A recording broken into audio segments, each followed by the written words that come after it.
IVM. Hi everybody, just wanted to ask everyone for a quick favor. We're running a brand survey right now and would really appreciate it if you could let us know what you think about the advertising on IVM. Go to ivmpodcast.com/survey and do let us know. As part of this, we'll be selecting 10 random participants and sending them some IVM swag, so do fill out those surveys.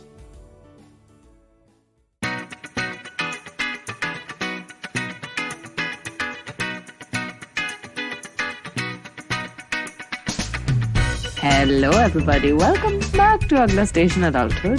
I'm Rytasha. Hi, Tash. Okay. I just spoke over your introduction, though I don't know why you've introduced yourself this late in the season. I felt like doing it, just thoda professional rakhte the aaj ke liye. Are you feeling profesh? Are you feeling like you want to do this in a really interview kind of style today? Like you're feeling that? You asked that, but my hulia does not support that today. I don't know. I've woken up from a nap and I'm clearly in my hoodie and in a night suit, feeling quite cozy. I had a late evening call, but I had worked out, so I showered, and then I was like, these are my professional pajamas. Like, I love them. It's a shirt, but it's a set. You can see. But it's like on the top, it looks like a shirt. So it's like kind of professional. This is the most I can do today. Anyway, we're recording our second episode for the day. Yes. So we have talked a lot today. Yes. Just a lot. And that's why... Mata has been very aggravated. Very. It's a lot of gas. But I think listeners heard a stray laughter here or there in the middle of this. So I think without further ado, we should just bring on board our very exciting and special guests today, the Ghura sisters, Tanisha and Priyanka. Welcome to the show. Woo! I just wanted to do that like coffee with Karan. We've been trying, sometimes we get a guest on and Tash and I tell each other, let's not get too interviewee about it. And how do you do that? But recently we've slipped into it and we realized the only guiding force that we have in our mind is Kecho. I don't know whether that's sad or what that says about us. But I don't know. Gossipy and less interviewee. Yeah. But he's dramatic. Anyway, Tanisha, Priyanka, welcome to the show. Thank you. We're really excited to be here today. Yeah. And do you want to why don't you guys tell us what you guys are up to? Because I think it'll do more justice to what than we can explain it. Okay, sure. So we launched we're the co-founders of Not So Arranged, and we launched Not So Arranged in March. It's basically a platform that bridges the gap between the casualness of dating apps and the seriousness, or rather the formalness of arranged marriage setups and the whole matrimony sites and all of that.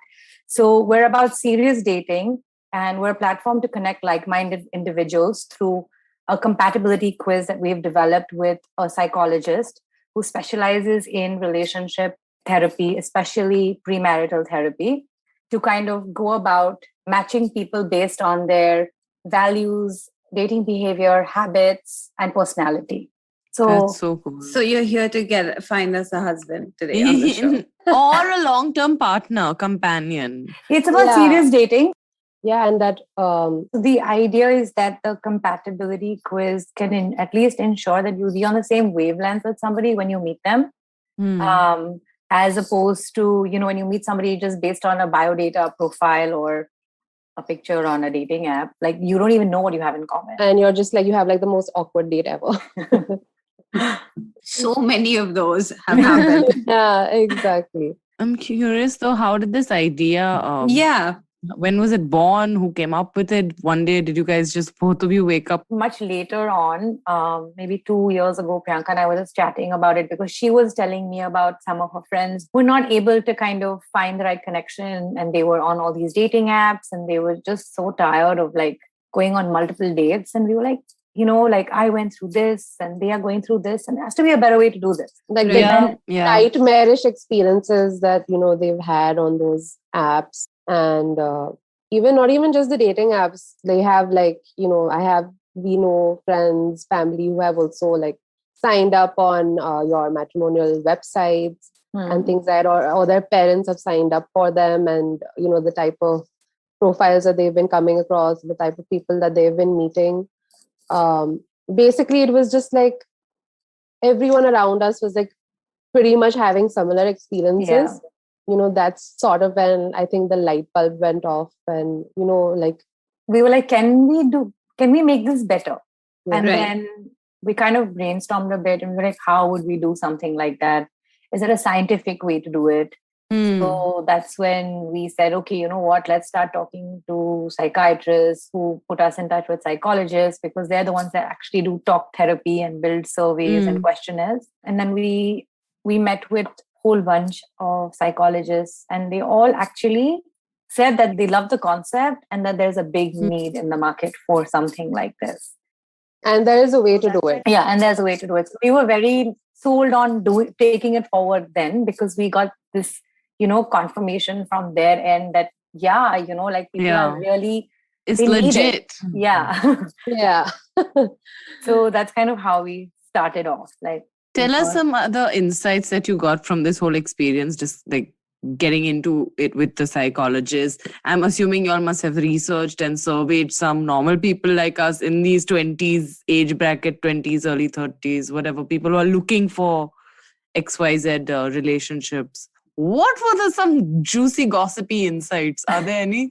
Something that will blow our minds, or is it all basically stuff we've just heard all a experienced? lot of like bad experiences and all of these things. Like, that's really heartbreaking. Like there was one guy actually told us that he was on one of the dating apps and he was chatting with this girl, and it had gone beyond that first, second, third conversation. And then when he finally said, oh, let's meet, and his intent was it wasn't a casual intent.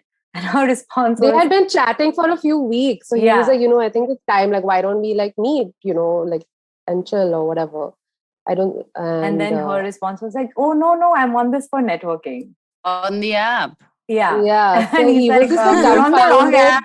That's LinkedIn. Yeah. I think this brings up a very relevant point, which is intent.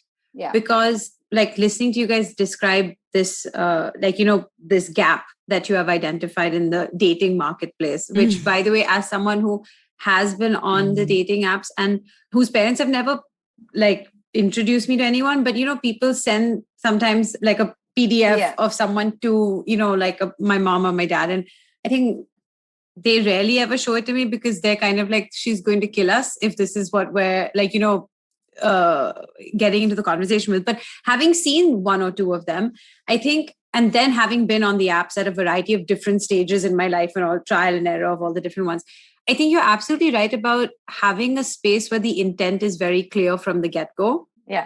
Because also, I think even if people are on the apps for a serious reason, you never want to seem like you're on there for a serious reason, because the need of the other sort of social acceptable thing is to be chill and casual. And I'm just here to have fun, and I'm here to meet people. I'm here to like go with the flow, and see go how with it the flow. goes. Exactly. Yeah.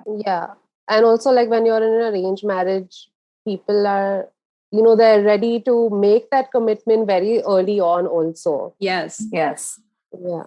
Whereas here, you take it based on, what you want to do. There's no pressure. There's no families involved in this. People are here. They are looking for something long term, but they are also they want to take their time to get to know that person. Yeah. And, be sure whether, this is something that they want to do or not. Yeah. No, absolutely. I think a lot of conversations with my parents have, like, when I told them about, dating apps and all, I think it was when I was here one summer from college or something, and Tinder had just come out.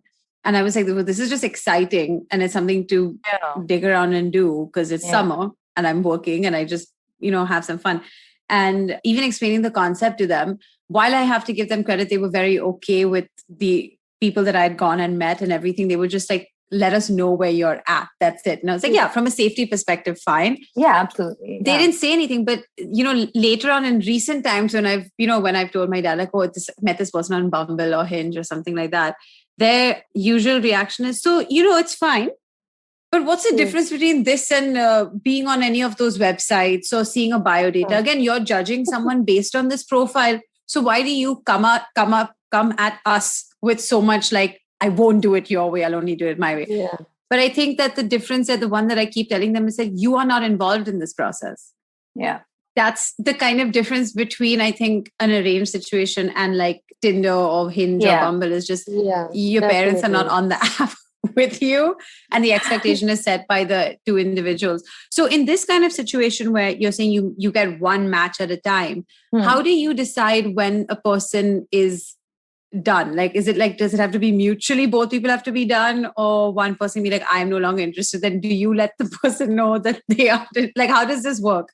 So it depends. We're involved till the first date.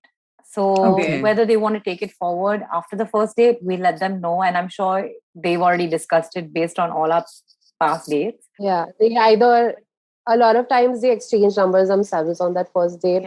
Or, we do have like a post-date feedback call. So sometimes, they wait for that call and they'll be like, oh, like I would love to get his number if he's okay with it. And most of the times when that happens, both parties are more than happy to, have their numbers shared with each other, and then they take it ahead themselves. And, even if they have like a third and fourth date and then realize that, this is not for me, then, they have that conversation themselves. Or and do they notify you that then so you're back on the you basically are then ready to accept another match. There's a level of immediacy as well as a level of detachment where you lose interest like that. And this is something that Tash and I talk about a lot, is that our interest wanes. And when it wanes, it drops off like immediately. And our group of girls has a chronic problem of when we're very bored, collectively, we all get on Hinge at the same time, or like whichever app. I don't want to give them free publicity, frankly. Get on the app and we're on it for a week.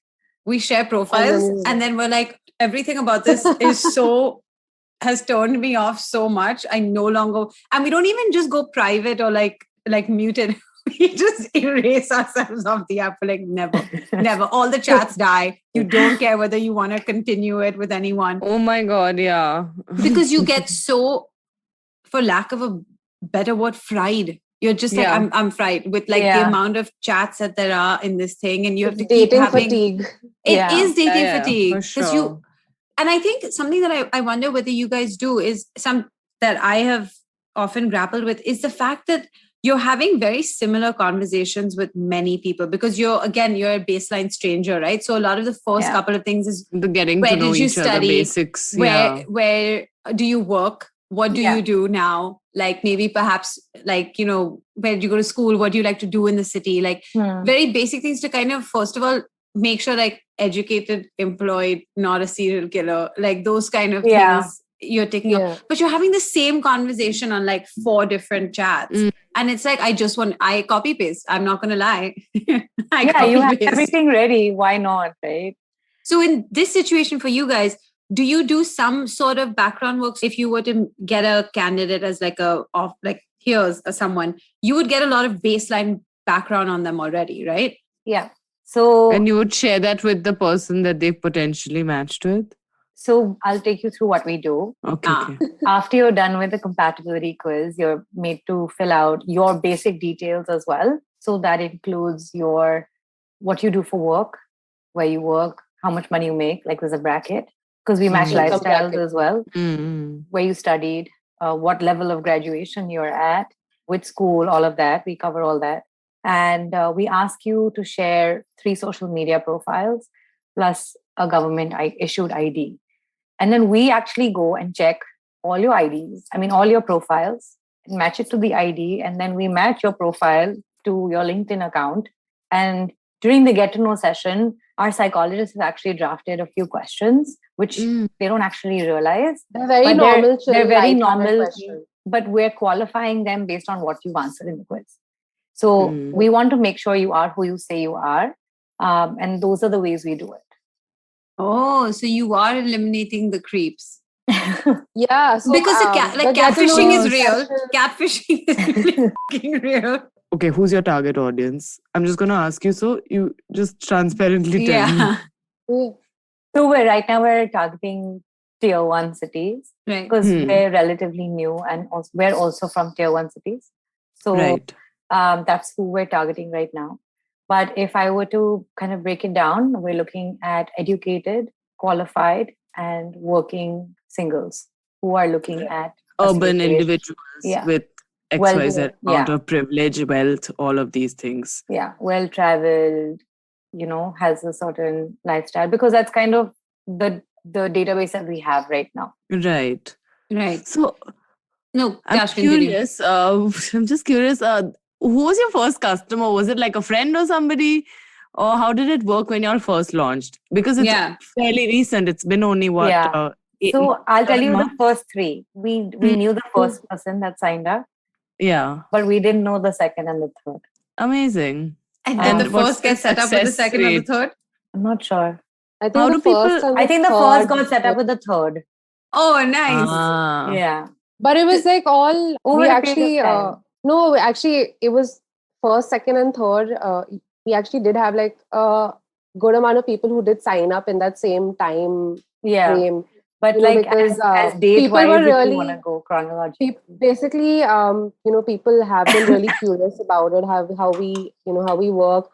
People have been like, I heard about you from this XYZ person, and we have no idea who this person is. People's like, someone's like, I got a message on WhatsApp about you or whatever, because, we launched and we probably shared it to our friends and network, and they've shared it, and those people have shared it and whatever. Yeah. So, I think that circle grew surprisingly really big, because we were also like, wow, okay, you've heard it from you heard about us from.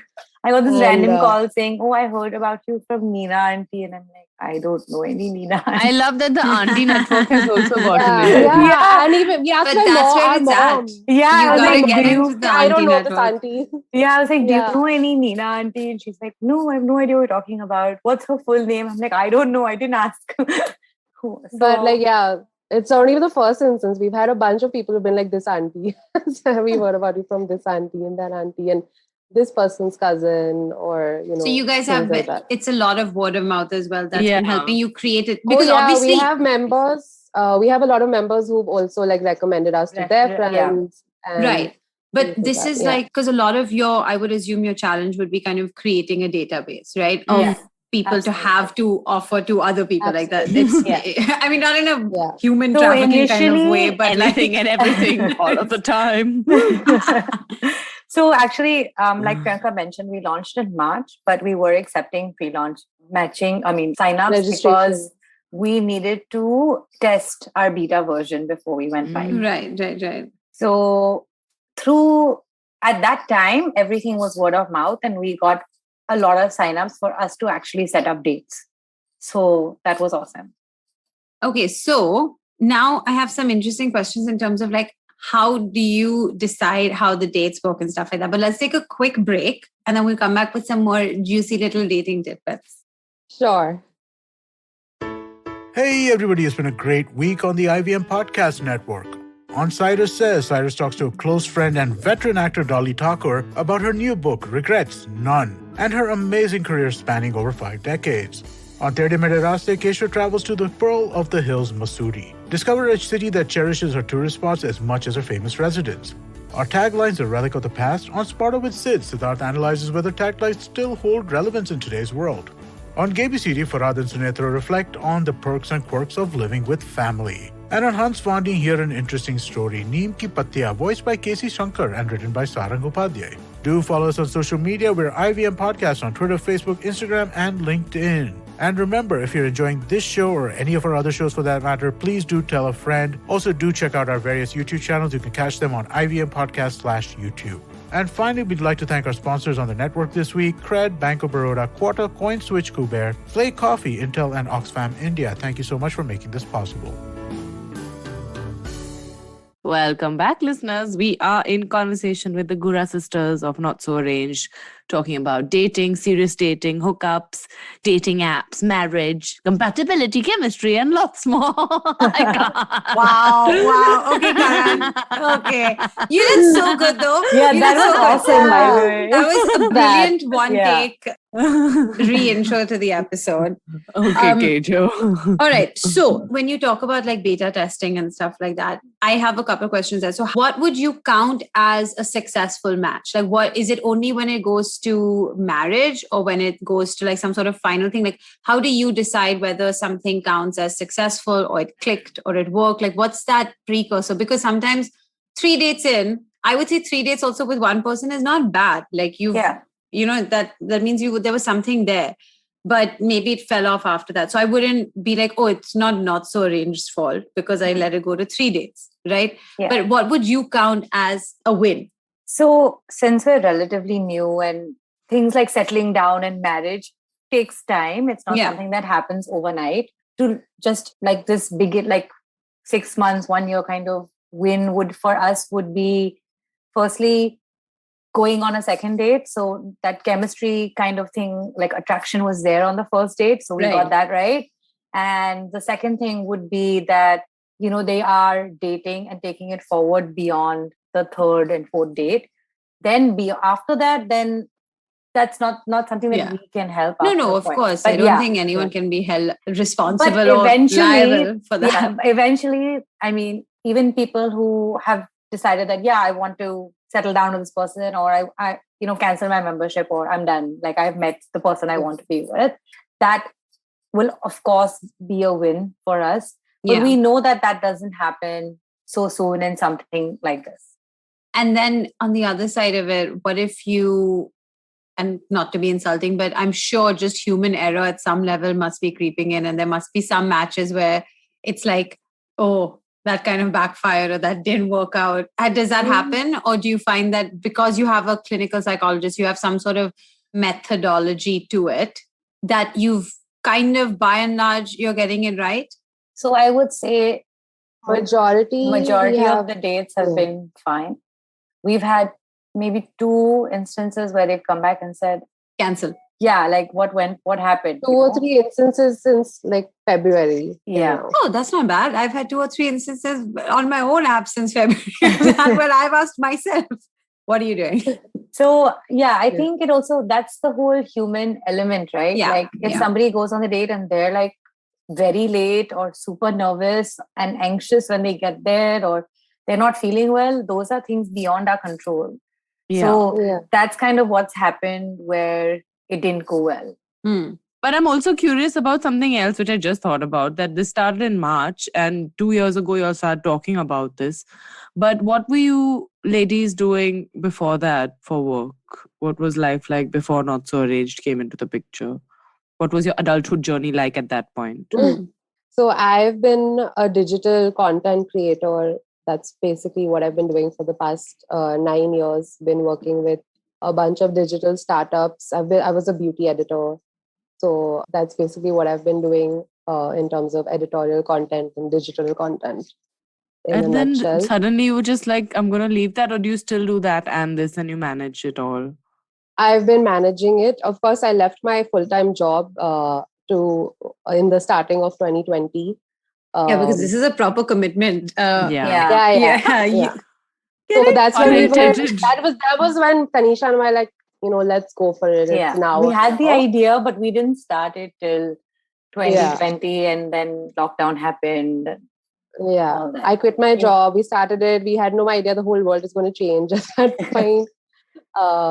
But I'm sure COVID actually maybe made it a little bit more exciting, because people were in that limbo phase of you are a bit lonely and then you realize you've lost a year of dating naturally. So people were kind of more okay with reaching out to these newer and old forms of dating, because it was like, I can't really go to a bar and bump into someone anymore, which was like the joy of it earlier. Yeah. But so yes and no. To answer your question, yes, when we launched, definitely. But then just after we launched, the second lockdown happened.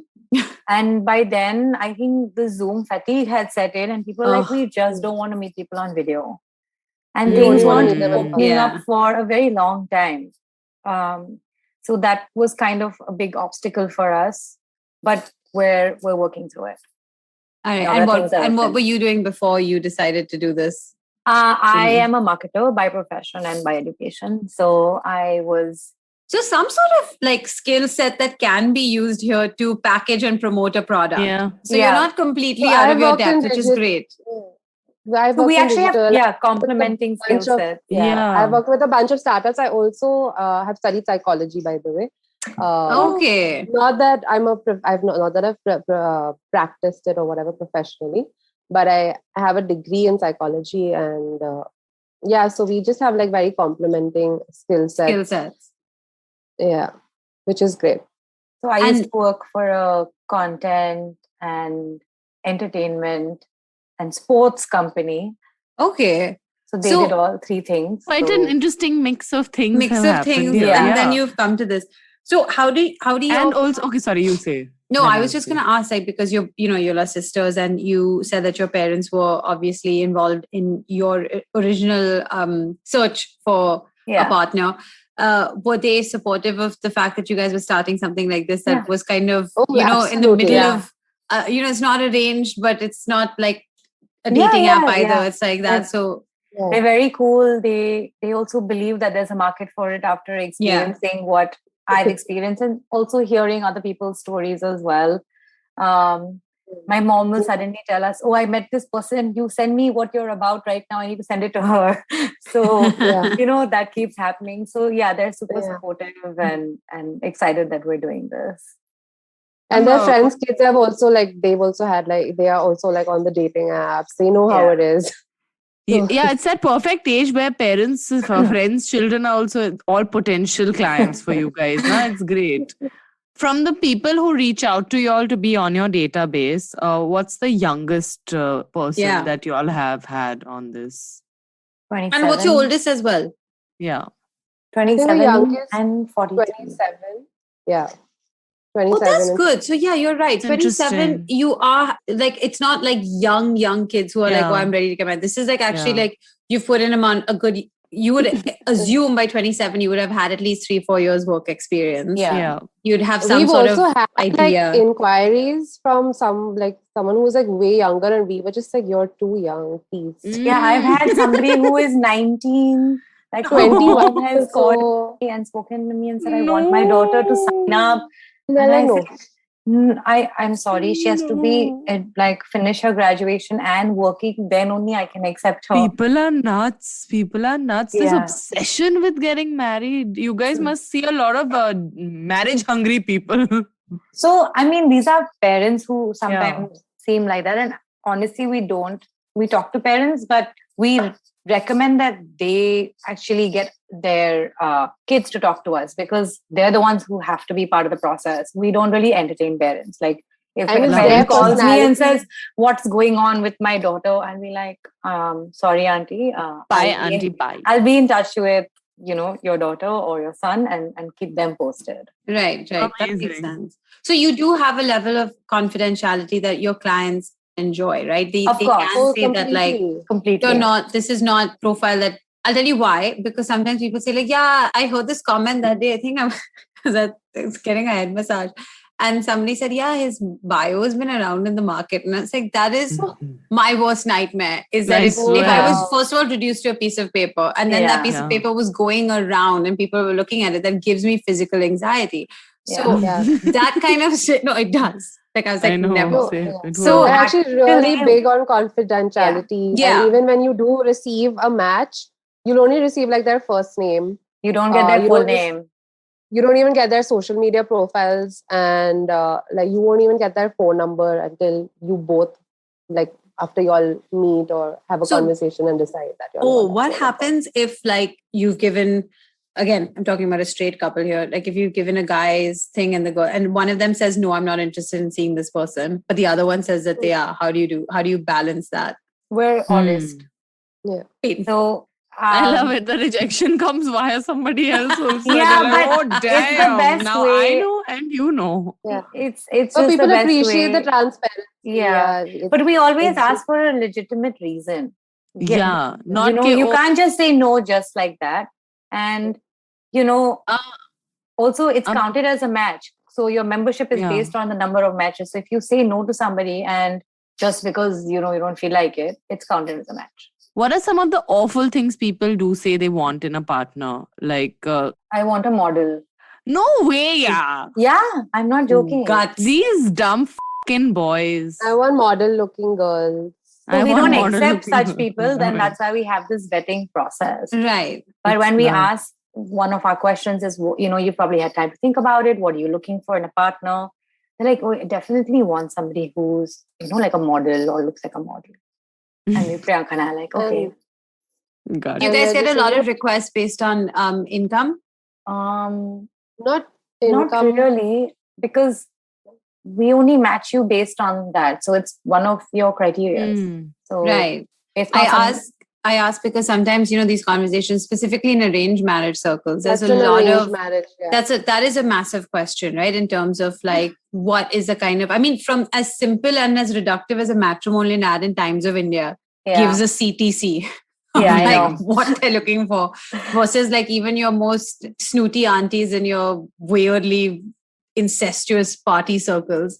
Like everyone is talking about finance at some level, like at both ends. So I'm just wondering if that's something but you're saying it's like factored into the process. It's factored in. You don't get a direct request based on income, but people will be like, like I like to travel, so I'd like somebody who's well traveled, or I've studied in the States, so I would like somebody who has studied or at least internationally, lived away from home and had that similar experience. Yeah. So that's the type of request that we get, which sort of, it relates back to like lifestyle, right? Right. So one of the things that we say, when somebody pointedly would ask something like that would be, think of it as meeting somebody through a friend at a party. You're not, discussing how much money this person makes at that point. You're basically having a conversation, seeing if there's chemistry, and then taking it forward. And that's kind of what we're about. With all our checks, of course. Yeah.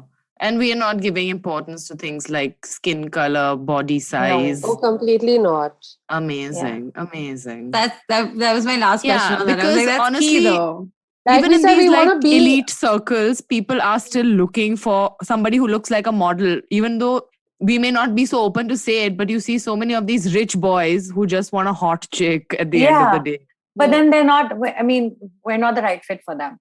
Yeah. We're not for everybody. Yeah. We say that we're not for everyone. So, it's completely, your prerogative, basically. Yeah. And then we won't accept that person's membership. Yeah, exactly. We'll actually you have a process. Yeah, we refund the money back, full amount. Dodged a bullet. After the get to know you session, we, we see if we're accepting their membership or not. Because this is what we owe our existing clientele, right?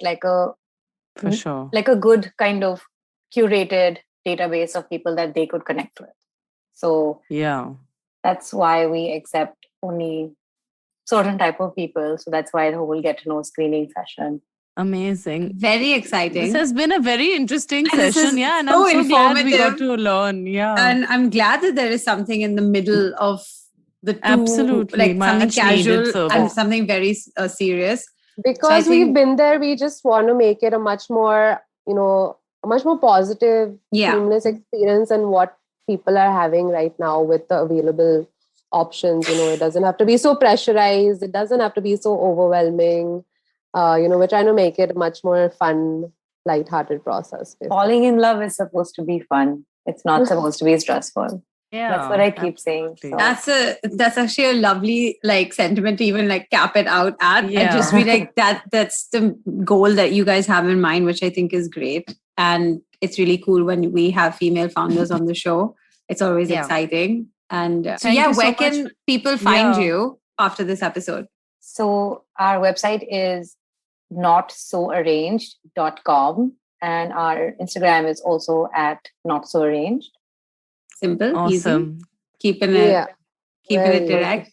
So if you want to find the sisters and what they do and other like-minded individuals like the ones that they have, you can find them at their handles. Check it out. Yes. You can also find Rytasha at RYTASH on Instagram. And Ayushi at just Ayushi on Twitter and Ayushi A9 on Instagram. And if you like this pod, you know where to find more of these episodes. As we get closer to 100 listeners, write to us. Let's build up the buzz.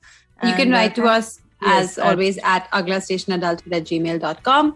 We will reply. We will become friends. You will not be able to get rid of us. It's going to be amazing. Right. Tanisha, Priyanka, thank you so much for your time today. This is great. And listeners, thank you for your time. Us. It's been a pleasure. Thank you for having us. It's actually been a lot of fun. Yeah. And good luck. That's what we strive for. Good luck with everything. And thank you. You too. So much. Congratulations on your almost soon to be 100. 100. Yeah, 100. Thank you.